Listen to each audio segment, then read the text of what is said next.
Hey, I'm Danny, and I'm here today. Well, I'm in Perth. I'm actually back in the place where I grew up, and I've been gone for about 2 years, and we're sitting in the middle of the forest, as you can see. And I'm here with a very special person who I'm really thankful that you actually have time to sit and talk and take some time out of your busy pleasure. It's Rebecca Dawson. You are a channeler, intuitive, a author, speaker, mother. I think I got them all. No. Partner. Good daughter sometimes. Of course. Yeah. The magic of multiple roles. Yeah, right. Yeah, you're a busy woman. Let's Human. put it that way. Yeah. Let's not forget that, Let's right? not forget that one. So, I mean, you know, a lot of people in Perth know about you and know what you do, and you channel and you help a lot of people with information and all of that. And you hold your workshops and whatnot. But the thing that I'm really interested in is you. And how did all of this come about? Well, it's actually probably not as exciting as it might sound. Let me go back. Yeah. I was actually raised as a Catholic. All right. And from quite a young age, I could sort of see things and experience things and feel things that other people couldn't. So luckily for me, I had a pretty switched on mum. Right. And she had made friends with some people who were part of a spiritual group. Right. And because of that, she was able to introduce me to certain things that were matching my experience. So I was really lucky. So I started going to my first meditation classes when I was 9. Oh. And got introduced to different metaphysical concepts, which Right. was great. And I was really lucky because I was able to go through, you know, the pains of growing up with that kind of understanding. Yeah. But the whole channeling thing was never really part of the plan, of course. Right. I mean, it's not like you grow up and go, oh, I want to be a channeler one day. It's not. But you were a sensitive kid, right? Yeah, I was a sensitive kid, but I was also a very well-performing kid. Oh, and really? I use the word well-performing quite deliberately. Because I learnt how to keep people happy. Okay. And I learnt that if you were a high achiever, Yeah. people were happy with you. Yeah, and I could get that approval and feel generally okay about myself. So I was actually one of those super smart kids at school that the other kids didn't really like very much. So my whole focus was achieving really well. And, you know, I was in all the extension classes and got scholarships to high school and all that kind of stuff. All right. And then when I was about 14, I had an accident when I was playing basketball one day. And I got knocked out. I got knocked unconscious. Right. And when I came to, I was a bit fuzzy for a few days. But my brain didn't work the same way anymore. Really? Just like that? Just like that. So, for example, with science and maths, you know, I never had to try very hard. I was into music, so I played a few different instruments. And my teachers didn't actually know that I never really practiced. Everything Really? just came really easily. Just flowed. Just flowed. Could you play instruments before the accident? Yes. So I had done for years and years. All right. But after I had the accident, I actually had to try. Really? I had to actually put effort in. And I found that things got harder and harder. And my self-esteem dropped. All right. And I was always kind of a very outspoken, outgoing kid, and I became very unsure of myself. So I went through the teen years, going from being a bit of an extrovert to an introvert, actually. Yeah. Interesting. And by the time I left high school, I thought I might want to go and be an architect, so I did a little bit of that for a while. But the year after I left school, I was just playing with some tarot cards one day. I found this amazing set of Egyptian tarot cards, and it was just the images that attracted me in a shop in the city. Right.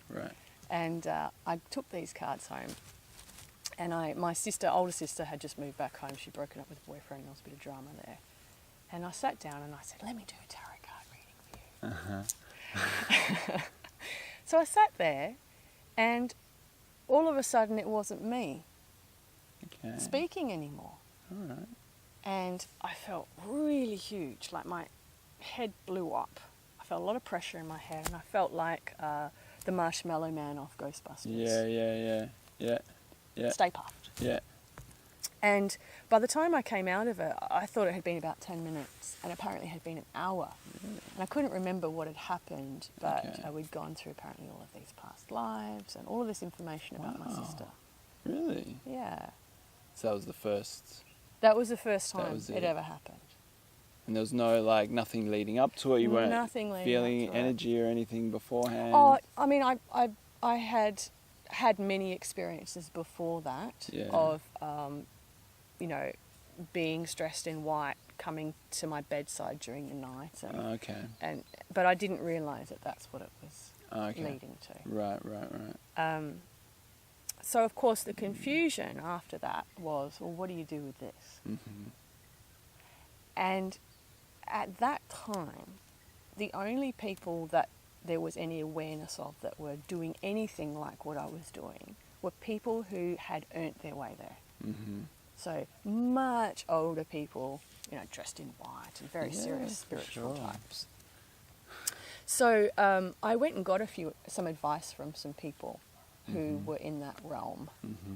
And generally what I got was, you're too young, you don't know what you're doing, it could be dangerous, how do you know what energy you're working with? Right. And it was all very, you're not ready for this. Sounds like it was their ego speaking to you. I think it was kind of, I mean, this is over 20 years ago, 25 years ago. Yeah. And it's just where understanding was at that time. So there wasn't a lot of encouragement.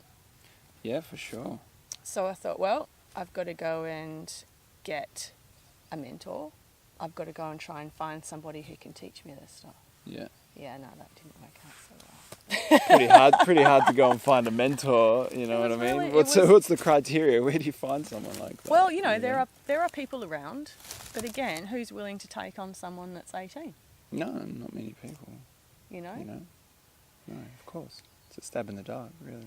Well, it's just that whole, if you're young, you're inexperienced, and you can't handle it.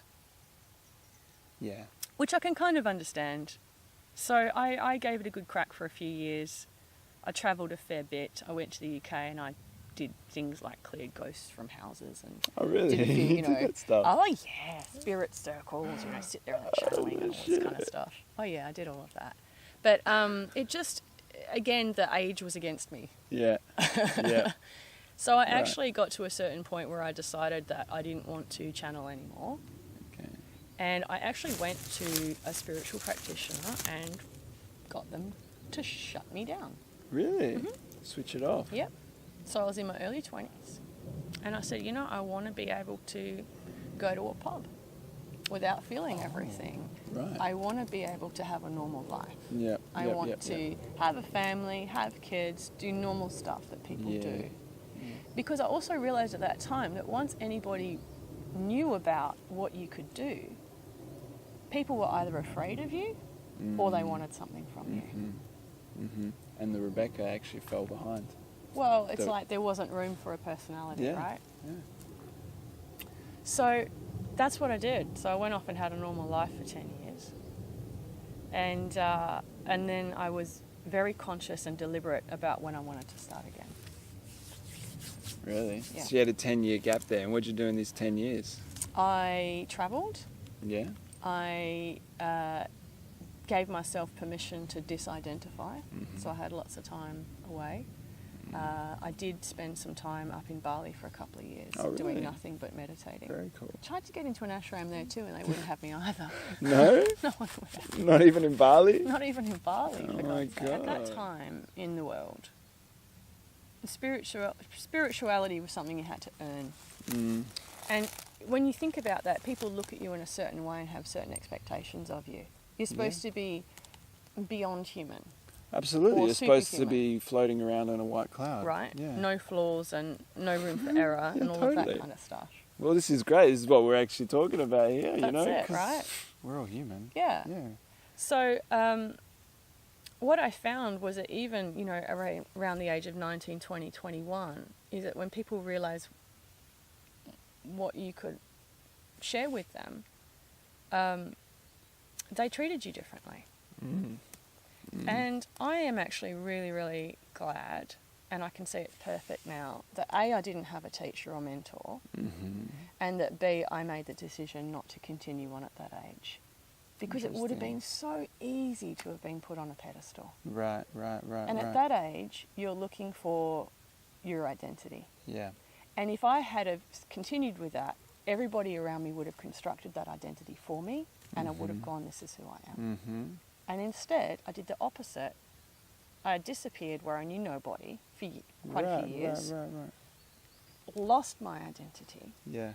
And then, when I finally came back to Perth, there was me for the first time.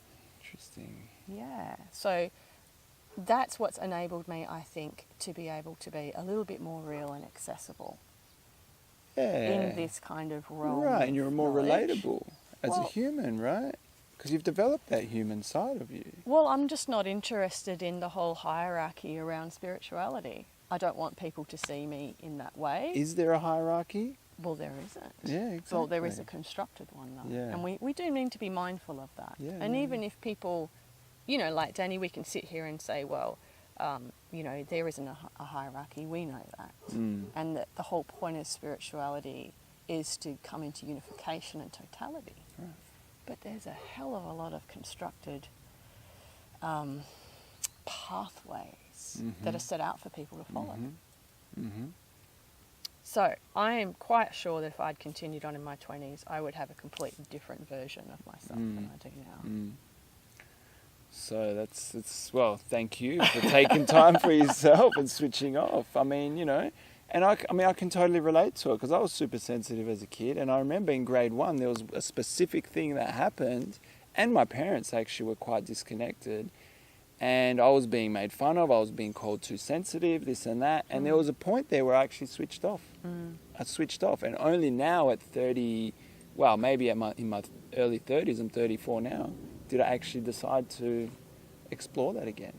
And I didn't even know this existed, but, I was always feeling things intuitively, but I'd switched that off completely. Yeah. And only now am I stepping back into it again. And look, I mean, we're sitting here and all these people are coming into my life again. Well, not again, they're coming into my life and I can start to see, all right, I'm having all these amazing connections with people. There's something going on here and I'm exploring it. But, it was super important that I had that human experience also. Yeah. I'm still having it, but it's really laid a really solid foundation for me. And I think it's taught me humility. Well, Yeah. I don't think it has taught me humility. And that's where my foundation is, really. And that's where I realized then I can actually see into all these different people and practices and the whole hierarchical thing that we're talking about here. It is strong.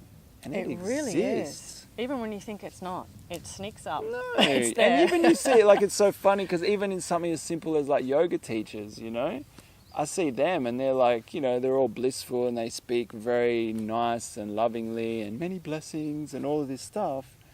However, they're very competitive amongst each other.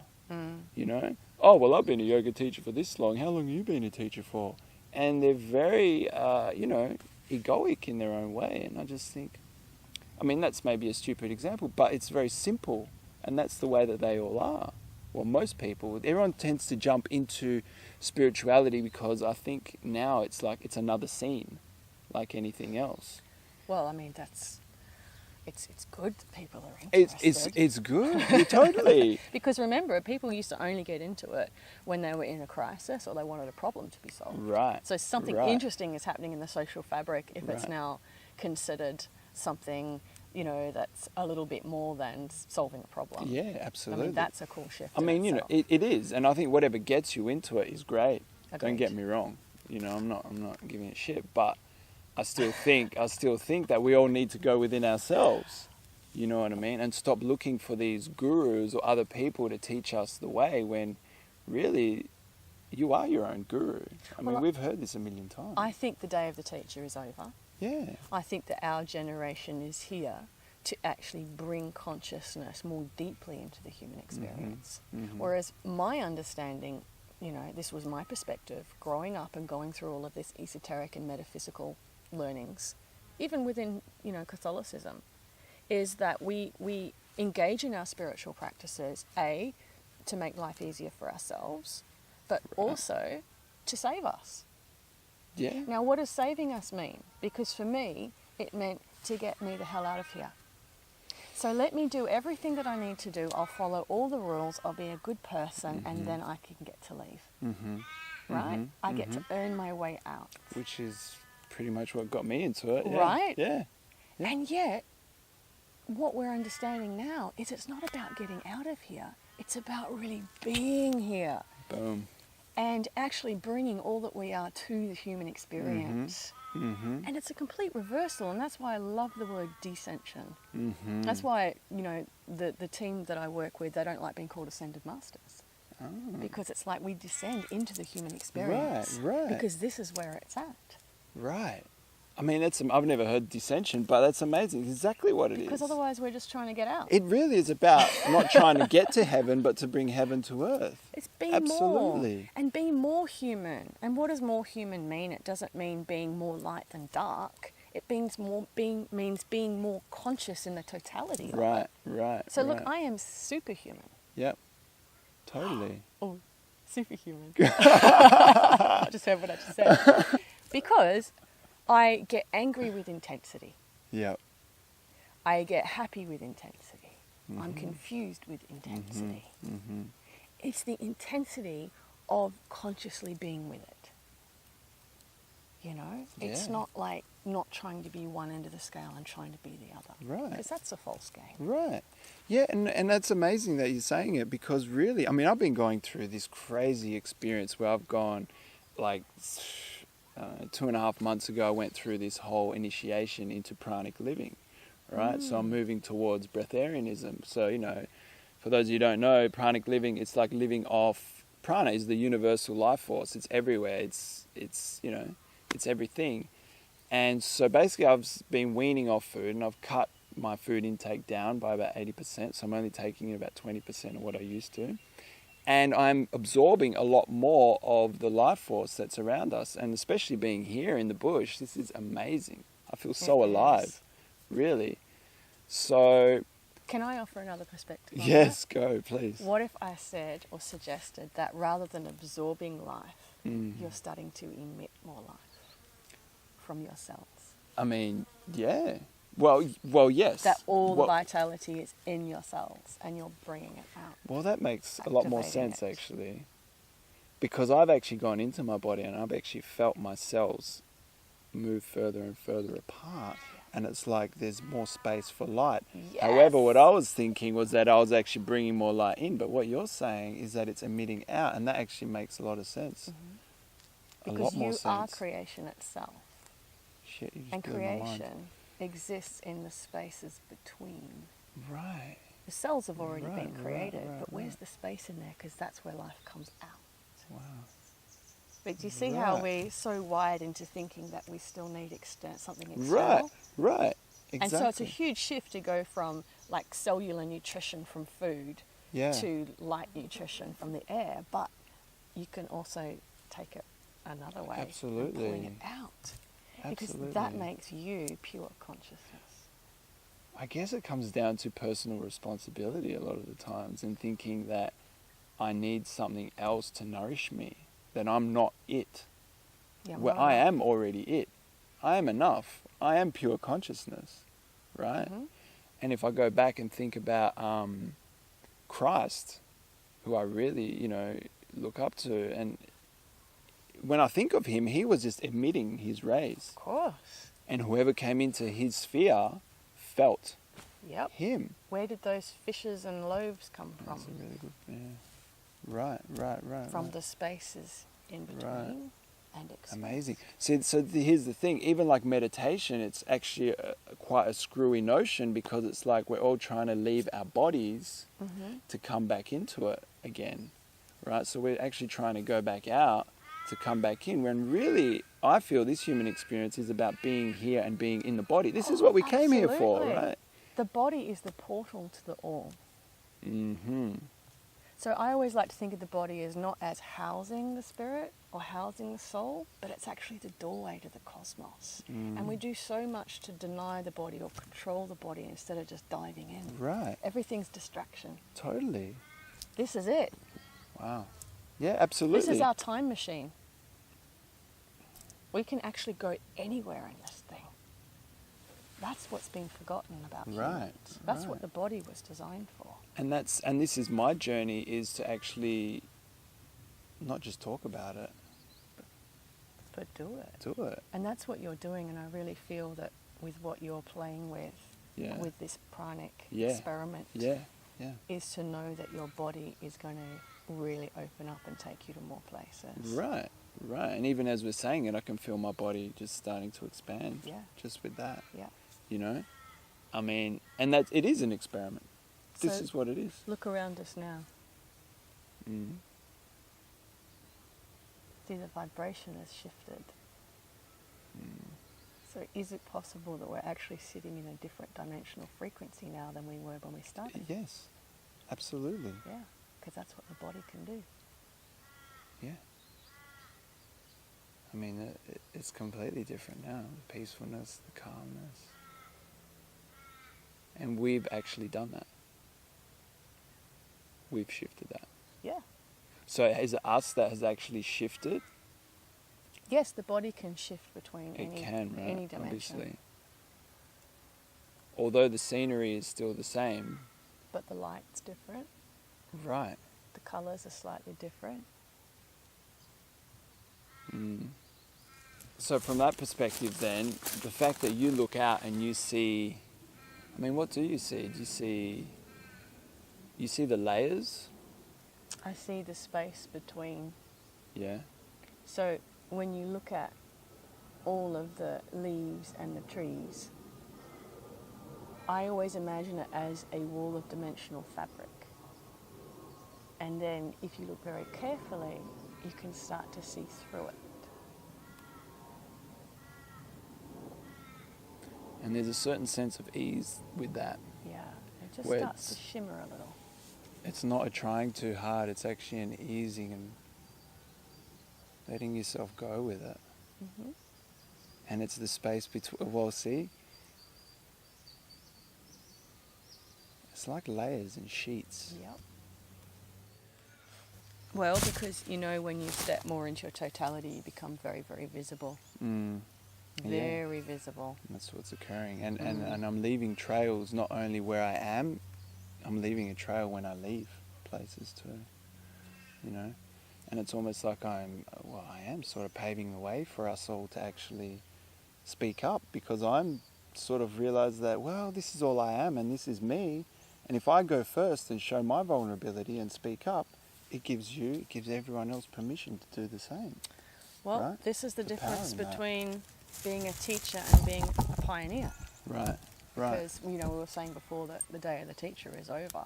What replaces that? Well, the pioneer, which is really what we're doing, because we're having the courage to actually get off the path. Right. The paths that have already been created in terms of karmic history or things that have already been done. Uh-huh. And we're actually getting off them. And where we walk, new paths are created for other people. Right. I mean, we're really in a new uncharted territory, really, with where the Earth is at this point, you know? And it's not convenient for us to live in caves on the top of mountains anymore. No, we don't get to do that. We came at the wrong time for that. Yeah. I've often lamented Totally. that, but I can see the value in not hiding. I could enjoy that for a little bit. Yeah, totally. I definitely have my cave periods, but yes. But here's the thing, it's like, and you're totally right, the times for teachers, it's over, but I think we're all teachers in our own way, right? We all have stuff to share. We do, but I think that we demonstrate more than we teach. Oh, yeah. Because Absolutely. I don't know about you, Danny, but I don't know what I'm doing most of the time. It's true. I never know. If I knew what I was don't know doing, anything. I would be doing things that I've already done, and I would be talking about things that I already know about. And I think one of the great privileges of being able to access cosmic wisdom, in whichever way you do it, mine happens to be in channeling, Yeah. you can't do it unless you're in a space of not knowing. Mm. If you know something, don't try and be a channeler. No, totally. Because you can't. No, because then you have your own perception. You have your own filters. Yeah. The only way that wisdom really comes into being is if you're willing to step into, I don't know, because that's the space of potential. But and it feels so freeing I being know. in that space. Once you realise you don't have to know. Yeah, no, exactly. It's just like, oh, well, I don't know what's going to happen, but things are happening all the time. And you just have to look around to see that. Yeah. Even here in nature, there is so much going on, you know? That is true. Yeah, so being in that space of the I don't know, I actually find so much comfortability in that now. Oh, definitely. You know? And the world's changing so quickly now. And with all of these vibrational shifts that are happening and things accelerating, every time we think we know something, it gets replaced with a different view. Right. A different perspective. Right. If you hold on to knowledge, you're stuffed, in my perspective. Totally. But it creates so much anxiety and fear as well when because you're trying to control things. And you can't control something that No. you don't know the outcome. You can't attach, actually, to any information. No, nothing. And I feel like not the people, but I went through my life where actually I was reading a lot of information. And I realized I'm just hoarding information. I'm just really good at remembering stuff. That's what I became, a really good memorizer. Could I actually put any of it into practice? I probably wouldn't. I'd be able to sit there and have an argument with you about whatever and win it and feel really good about myself, you know what I mean? But then I came to that point where I'm like, I put all books down and I just thought, I don't need any of this information because it's just information. I need to access this on my own. Yeah. You know, and it really is about stepping into yourself and living in that totality. Even the word practice, actually, is becoming redundant. Right. Because practice is replaying something you already know. I remember once I was doing a little joint venture with somebody about 5 or 6 years ago, and there was some really cool information coming through at the time about what the vibrational changes are doing to the human body. Right. And because I can see the energy fields and stuff, I was able to map the symptoms with the energy fields. Right. And this person was really excited to work with me, and I was excited to work with them too. And I remember I said to them one day, that anything we do out of this, we have to be prepared to burn and let go of. Mm-hmm. Anything we know right now, we have to be able to just burn it and start again. Mm-hmm. Mm-hmm. Because I was so aware that it's just going to keep changing. But this other person was a little bit horrified because I think they really wanted a body of knowledge. Yeah, of course they did. To be able to identify with. Yeah, you're going to hold on to something. Yeah, and then that's your Do you know the one thing I do that's know? What you do. The one thing I do know, honestly, is that things are always changing. Oh, yeah. Every moment is a new moment. That's the one thing I do know in the space of I don't know. Are you in that place where I am right now where you kind of wonder if you're going a little bit cray-cray because you're not satisfied with anything unless it's new? Yeah, totally. I can't even redo anything anymore.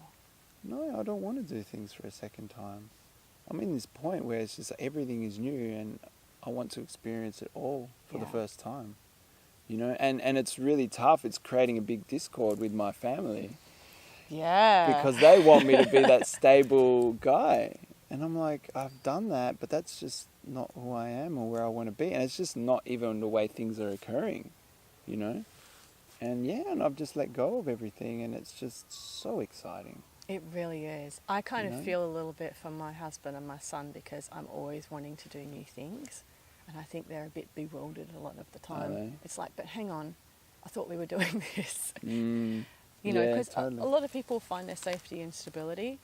I actually feel quite claustrophobic in stability. That's been the big shift for me. Same. I've gone through that. Yeah. I've gone through that quite violently, but I've come out the other end and I don't find safety and stability anymore. I really don't. I used to. And this is the conversations I've been having with my father especially. Because he looks at me and goes, you're totally unstable. And I'm like, no, I don't feel like I am at all. I feel like I'm stable in who I am. And there's these beautiful, wonderful things occurring all the time. I think you've found your stability because you've stepped out of 3D limitation. Absolutely. Yeah. Yeah, totally. And I'm, learning more and more each day what that actually means, because I'm totally having this human experience and I really don't know what's going on half of the times. Like now I'm really becoming sensitive and feeling energy. So I'll walk into a room and it's like, whew, I'll like walk into this wall of energy a lot of times. And I'm like, whoa, shit, what do I do with this? You take over. How do I navigate through it, right? Don't navigate, take over. Well, this is it. And this is what I'm sort of figuring out, right? Just take over the space. Yeah. And that's where I'm at, you know? And I'm like, okay, so it's really at the beginning. First, I'm just observing what's happening. And you're right. Now the next step is to be me in that space. That's your invitation to create. Absolutely. And so it's funny that we're talking about it, because even last night I could feel the constant shifts. So I'd feel the energy shift, and then I'd feel my consciousness be aware of it, and then it would shift again, and then it would shift back, and then so this was happening. There was a little dance occurring. This was last night, and I'm like, okay, I'm becoming aware of it. And so the more I'm aware of it, the smaller the gaps become. And then you're right, I totally just take over the space. Yeah. And it's what... That's a really great way to describe it. Yeah, right. And this is just what's occurring in my life at the moment. So, you know, I'm discovering.